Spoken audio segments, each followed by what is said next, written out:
Brought to you by Penguin.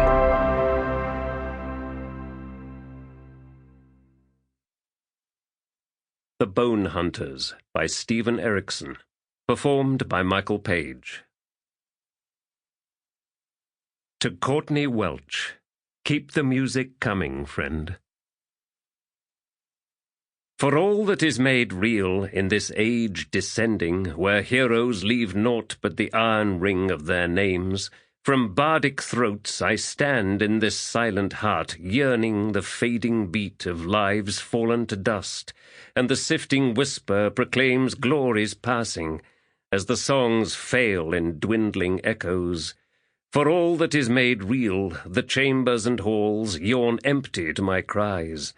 For someone must give answer to all of this. Someone.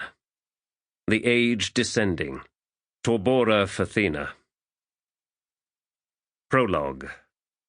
1164 burns sleep. Istral Fenidan, the season of Derek, worm of autumn. 24 days since the execution of Sha'ik in Raraku.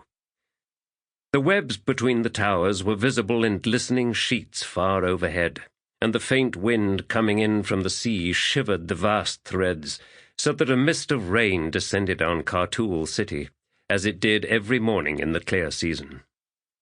Most things a person could get used to, eventually, and since the yellow-banded Parolt spiders had been the first to occupy the once infamous towers following the Malazan conquest of the island, and that was decades past now, there had been plenty of time to become inured to such details. Even the sight of gulls and pigeons suspended motionless between the score of towers every morning before the fist-sized spiders emerged from their upper-floor dens to retrieve their prey, yielded little more than faint revulsion among the citizens of Kartul city. Sergeant Hellion of the Septarch District City Guard, alas, was an exception to this. There were gods, she suspected, convulsed in perpetual hilarity at her wretched fate, for which they were no doubt responsible. Born in the city, cursed with a fear of all manner of spiders, she had lived the entirety of her 19 years in unrelieved terror. Why not just leave? A question asked by comrades and acquaintances more times than she cared to count. But it wasn't that simple. It was impossible, in fact. The murky waters of the harbour were fouled with moleskins and web fragments and sodden, feather-tufted carcasses bobbing here and there. Inland, things got even worse. The young Parolt, upon escaping their elders in the city, struggled to maturity among the limestone cliffs ringing Kartul. And though young, they were no less aggressive or virulent.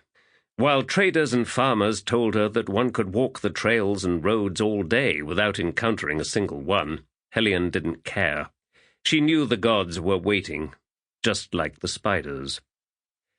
When sober, the sergeant noticed things in a proper and diligent manner suited to a city guard.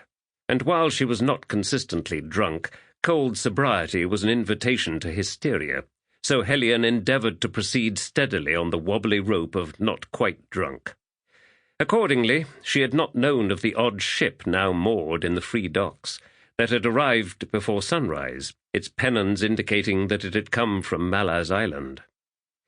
Ships hailing from Malaz Island were not of themselves unusual or noteworthy.